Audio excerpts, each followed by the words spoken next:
ならばシャルティア、悪いが戦闘開始までそのまま待っていてもらうぜ。フライ、ブレスオブマジックキャスター、インフィニティウォール、マジックウォードホーリー、ライフエッセンス、グレーターフルポテンシャル、フリーダム、ホールスデーターライフ、シースルー、パラノーマルイントゥイション、グレーターレジスタンス、マントオブカオス、インドミタビリティ、センサーブースト、グレーターラック、マジックブースト、ドラゴニックパワー、グレーターハードナー、ヘブンリーオーラ、ラブショーオブション、ペネトレートアップ、グレーターマジックシールド、マナエッセンス、トリプレットマキシマイズマジック、エクスプロードマイン、トリプレットマジック、グレーターマジックシールド、トリプレットマキシマイズブーステッドマジック、マジックアロー。さあ行くぞ。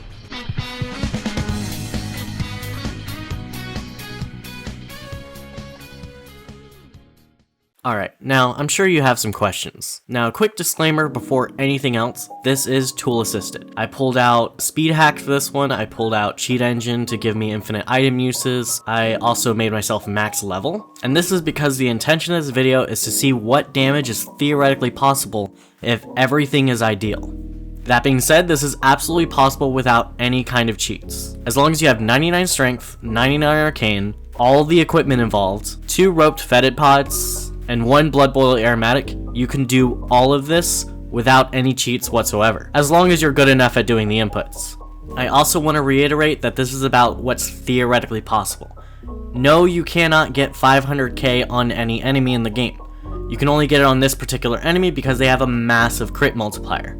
You're also not realistically going to have a full minute to do buffs during a boss fight. This isn't to say that there aren't one-shot builds that can consistently work against bosses, there's plenty of those, and I will link some of those videos in the description below that weren't made by me. Another big misconception is that this enemy is going to get one-shotted no matter what, so nothing you do will affect the damage. This is just untrue. The reason why you always one-shot this enemy no matter what weapon you're using is because they have a big crit multiplier. I assume there can be ways for you to do an attack on these guys and it won't one-shot, but you probably need to be unarmed. Now I know everyone's gonna pop into the comments just like, you're over-leveled, everything's strong at high level, everything's strong at max level, everything, you're always gonna one-shot everything at max level. No. Contrary to popular belief, levels are actually the weakest factor in terms of deciding your overall damage output. Fun fact, the AR of my occult giant crusher at 99 strength and 99 arcane was 1072.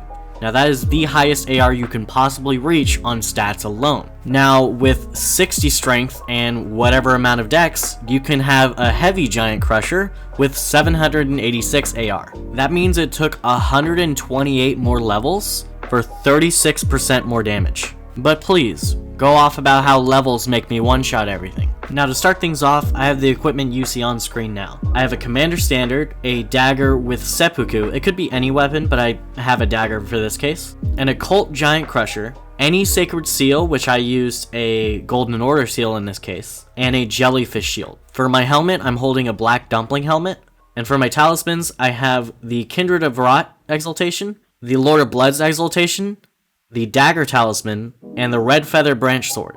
I do want to clarify here that the final hit does count as a crit, and it does not count as a jump attack, which means the claw talisman and the raptor's black feathers do not affect the damage.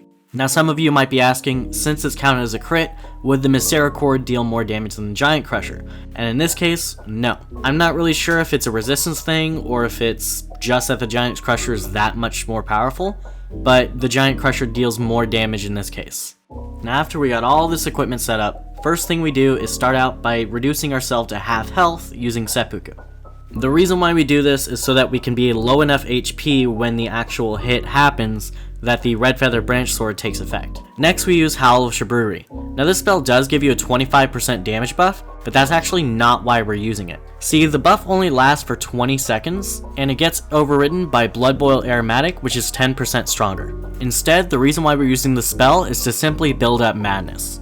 Now, there are other ways of doing this, including the Vike's War Spear and Unendurable Frenzy, but there are two big reasons why I'm using this spell. For some reason, the madness buildup given by this spell is based on your frame rate, and since I'm using speed hacks to do this, I'm getting a steady 60 FPS, which ends up making this spell faster than the other methods. The second reason why I'm using this is because despite you literally screaming, it's actually quieter than Vike's War Spear. I was originally trying to use Vike's War Spear, but it ended up being so loud that it aggroed the Flame Chariot and ended up ruining a lot of attempts because the Flame Chariot kept moving around. So after finally building up Madness, our Black Dumpling Helmet gives us a 10% boost for 60 seconds. After this, we go ahead and drink our Blood Boil Aromatic, which gives us another 35% boost for another 60 seconds. Next, we run up and cast Grail's Roar on the Flame Chariot.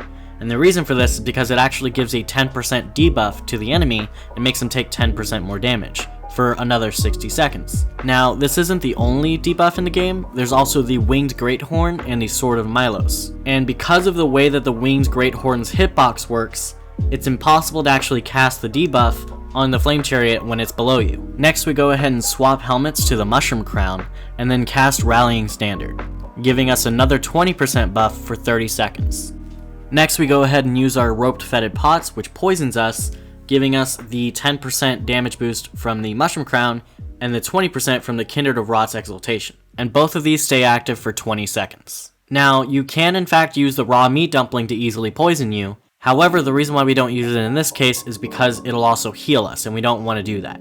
Next, we go ahead and swap to the White Mask and apply Seppuku, which activates the White Mask's 10% boost and the Lord of Blood's Exaltation's 20% boost. These also last for 20 seconds. Next, we use Royal Knight's Resolve on my Occult Giant Crusher. Now, normally Royal Knight's Resolve gives you an 80% damage bonus. However, I've noticed that on crits, for some reason it only gives 34%. Next, we swap to the Jellyfish Shield, which I actually messed up a little bit here, but luckily I got it within the time frame.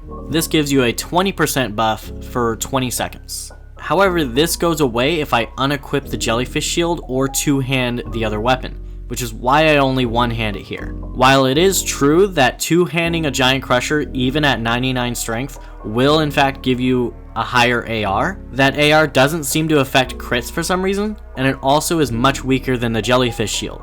Now, if everything's done correctly, all there's left to do is crit. By this time, we're already below 20% HP, which means that the Red Feather Branch Sword now takes effect and gives us another 20%.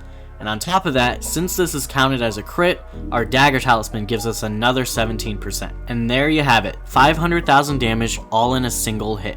That's enough damage to one-shot Fire Giant 12 times over. Wanna know a fun fact? Even if theoretically someone could hit you for this amount, it's still possible to survive the attack. If you put on Dragon Crest Great Shield Talisman, along with the Ritual Shield Talisman, then cast Iron Jar Aromatic, Uplifting Aromatic, and Opaline Bubble Tear all together, you wind up with a 99.664 negation, which changes that 500k damage to 1688, which means as long as you have 60 vigor, you can survive this attack without even putting on armor. So before anyone thinks about, oh, the strongest spear versus the strongest shield, yeah, the shield wins.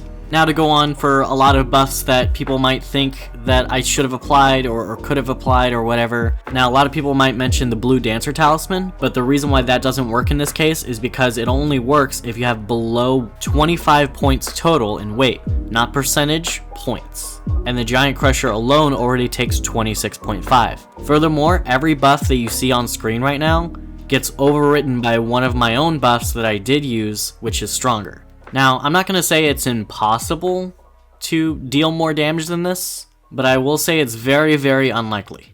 Yeah, so that's pretty much the video, guys. I hope you enjoyed. If you want tips on how to find any of these things, you're going to have to look somewhere else. That's a lot of explaining to do. Feel free to try to increase the damage amounts yourself. I'm going to be looking into more things that might help. But for right now, this is the highest damage possible in the game. That's about it. See ya.